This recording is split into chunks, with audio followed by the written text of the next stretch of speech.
సుమన్ టీవీలో మీ business promotions కోసం ఈ కింది నెంబర్ను సంప్రదించగలరు.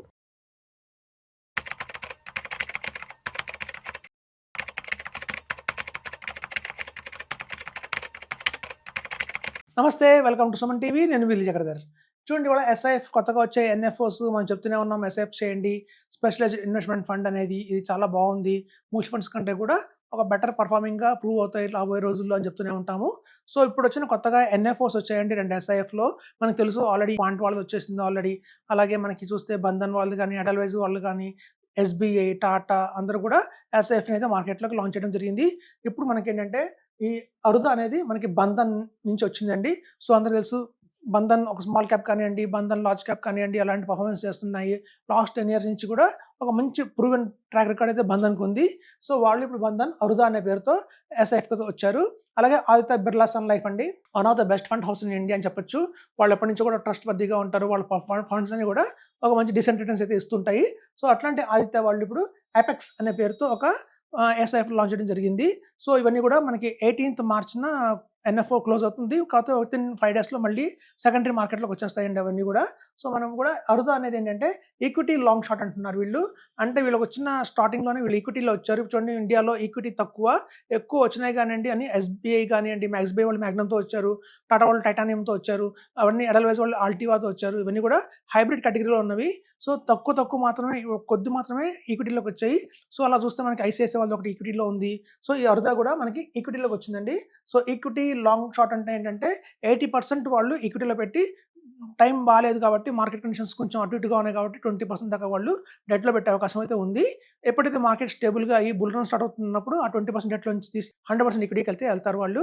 సో అదండి ఒక ఈక్విటీ లాంగ్ షార్ట్ అంటారు దీన్ని. సో అలా అరుదా నుంచి మేము ఈక్విటీ లాంగ్ షార్ట్ కూడా మంచిదని చెప్తున్నాను.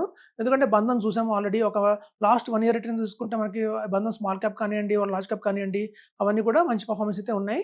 సో అలా చూస్తే మనకి అపెక్స్ ఇప్పుడు మనకి చూస్తే ఈ ఆదిత్య బిర్లా సన్ లైఫ్ కూడా ఫస్ట్ రావడం హైబ్రిడ్తోనే వచ్చిందండి. హైబ్రిడ్ అనగా మనకు తెలుసు, అందులో 4 కేటగిరీస్ ఉంటాయి: ఈక్విటీ, డెట్, రియల్ ఎస్టేట్, అలాగే కొంతమేరకు కమోడిటీస్ లాగా కూడా పెడతారు వాళ్ళు. ఆర్బిట్రాజ్ కూడా చేస్తారు, అంటే డెరివేటివ్స్ అంటారు దాన్ని. సో అట్లాంటి వాటిలో కూడా ఇందులో 4 in 1 చెప్పొచ్చు. సో మనకి అమౌంట్ వచ్చి కూడా 100% స్ప్లిట్ చేస్తారు, ఈక్విటీకి, డెట్కి, రియల్ ఎస్టేట్కి, అలాగే ఆర్బిట్రాజ్ అంటే మనకి డెరివేటివ్స్ కింద. సో అది కూడా ఒక మంచి ఆప్షన్ అండి. ఆల్రెడీ మార్కెట్లో మనకి హైబ్రిడ్ కేటగిరీలో చాలా ఎస్ఐఎఫ్స్ వచ్చాయి మనకి. సో అందులో కూడా ఈ అపెక్స్ కూడా చూడొచ్చు, because Aditya Birla sun life అనేది కొంచెం మంచి ప్రామినెంట్ ఫండ్ హౌస్ కాబట్టి. సో యాక్చువల్గా బేసికల్గా మ్యూచువల్ ఫండ్స్కి ఎస్ఐఎఫ్కి డిఫరెన్స్ ఏంటి అనేది చాలా మందికి తెలియట్లేదండి. ఇప్పుడు చూడండి, మ్యూచువల్ ఫండ్స్ అనగానే ఒక as per the SEBI guide lines ఏంటంటే, ఫండ్ మేనేజర్ ఎవరైతే వస్తారో మ్యూచువల్ ఫండ్లో వాళ్ళకి మంచి క్వాలిఫికేషన్ అయితే ఉండాలి కంపల్సరీగా. వాళ్ళు ఒక చార్టర్డ్ అకౌంటెంట్ అనే ఉండాలి, లేదా ఒక సిఏఎఫ్ఏ అని ఉండాలి, లేదా ఒక మంచి యూనివర్సిటీ నుంచి ఎంబీఏ అన్న అయి ఉండాలి. సో ఇట్లాంటి మేజర్గా వాళ్ళు ఒక క్వాలిఫికేషన్ అనేది ఒక క్రైటీరియా పెట్టుకొని, వాళ్ళు అంతకుముందు ఏదైనా ఫండ్ అనలిస్ట్గా కానివ్వండి అలా పనిచేసిన వాళ్ళు కూడా మ్యూచువల్ ఫండ్స్లో మనకి వాళ్ళని ఫండ్ మేనేజర్ కింద తీసుకోవచ్చు. కానీ అలా కాదండి, ఇందులో ఎస్ఐఎఫ్లో అయితే చాలా స్ట్రిక్ట్ రూల్స్ అయితే ఉన్నాయి.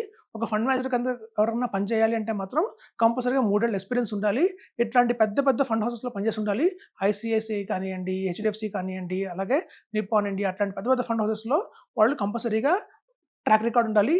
3 ఇయర్స్ నుంచి ఒక మంచి పేరున్న ఫండ్ మేనేజర్ ఉండాలి. ఆయన మీద ఎట్లాంటి అలిగేషన్స్ ఉండకూడదు. At the same time qualification by NEA వస్తుంది. ఎందుకంటే మ్యూచువల్ ఫండ్స్లో ఫండ్ మేనేజర్ అంటే వాళ్ళకి ఆల్రెడీ క్వాలిఫికేషన్ ఉంటుంది.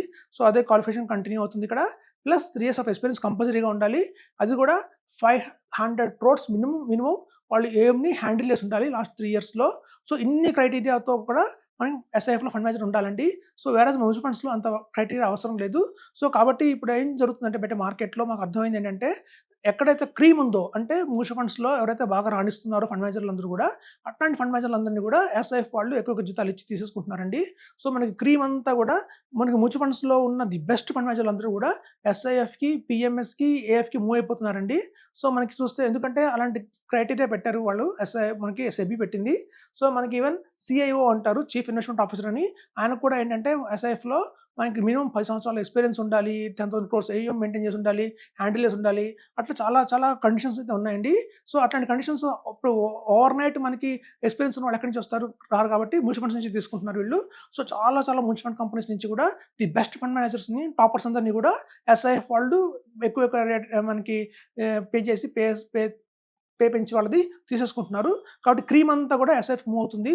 అందుకే చెప్తున్నాను మీకు నేను, ఎస్ఐఎఫ్ చేయండి. ఎస్ఐఎఫ్స్‌లో మీకు అంతా బెస్ట్ ఫండ్ మేనేజర్‌లే ఉంటారు మీకక్కడ.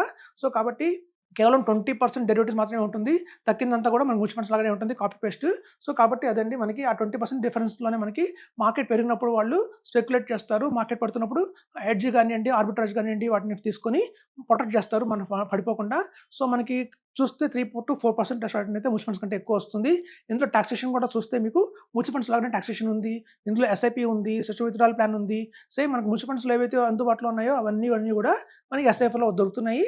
విత్ ఒక బెస్ట్ క్వాలిటీ ఫండ్ మేనేజర్లు అయితే హ్యాండిల్ చేస్తున్నారు కాబట్టి రాబోయే రోజుల్లో రిటర్న్స్ కూడా బాగా రావచ్చని చెప్తున్నాను. సో, అదండి ఇప్పుడు అపెక్స్ అనేది మనకి వచ్చింది. ఆదిత్య బిర్లా నుంచి, అలాగే అరుదా అనేది వచ్చింది మనకి బంధన్ నుంచి. అలాగే మార్కెట్‌లో ఇప్పుడున్న వాటిలో ఎడల్వైస్ గానియండి, ఎస్బీఐ గానియండి, పర్ఫార్మెన్స్ అయితే హైబ్రిడ్ స్కీమ్స్‌లో బాగానే ఉన్నాయి. చూసాం లాస్ట్ 1.5 ఇయర్ నుంచి మార్కెట్ బాగా స్ట్రగుల్ అవుతుంది. టర్బులెన్స్ అయితే చాలా ఉంది. ఇట్లాంటి టైంలో కూడా కొంచెం బాగానే ప్రామినెంట్‌గా కూడా మనకి అవి నిలబడ్డాయి. సో, అలాగే చూస్తే మీకు ఈవెన్ ఐసీఐసీఐ వాళ్ళది కూడా 2 ఉన్నాయి ఆప్షన్స్. వాళ్ళ దగ్గర హైబ్రిడ్ ఉంది. అలాగే చూస్తే మీకు ఈక్విటీ కూడా ఉంది. సో, అలా ఈక్విటీ కేటగిరీలో కొన్ని ఉన్నాయి మనకి. రాబోయే రోజుల్లో ఇంకా రేపు అక్టోబర్ కల్లా కూడా ఇంకా చాలా కంపెనీస్ వచ్చే లైన్‌లో ఉన్నాయి. ఇంకా కొటక్ వాళ్ళు కూడా వస్తుందంటున్నారు. సో, అలాగే మెరాసెట్ ఒక లైన్‌లో రావాల్సింది ఉంది. సో, ఇవన్నీ చాలా కంపెనీస్ అయితే మనకి ప్రామినెంట్‌గా వస్తున్నాయండి. By end of this year అనుకోండి, బై డిసెంబర్ 2026 కల్లా కూడా ఇండియాలో దగ్గర 60-70 ఐఎస్ఐఎఫ్‌లు మనకి హ్యాండ్‌లో ఉంటాయి. సో, కాబట్టి ఎస్ఐఎఫ్స్ గురించి కూడా తెలుసుకోండి. సో, అందులో మనకి టాప్ ఫండ్ మేనేజర్లు అందరూ వస్తున్నారు. సో, అలాగే మనకి మ్యూచువల్ ఫండ్స్ కంటే కూడా ఫండ్ మేనేజర్ కంపేర్ చేస్తే వీళ్ళందరూ ప్రూవెన్ రికార్డ్ ఉన్న ఫండ్ మేనేజర్లు వస్తున్నారు కాబట్టి రిటర్న్స్ కూడా ప్రామినెంట్‌గా ఉంటాయని చెప్తున్నాను. Thank you.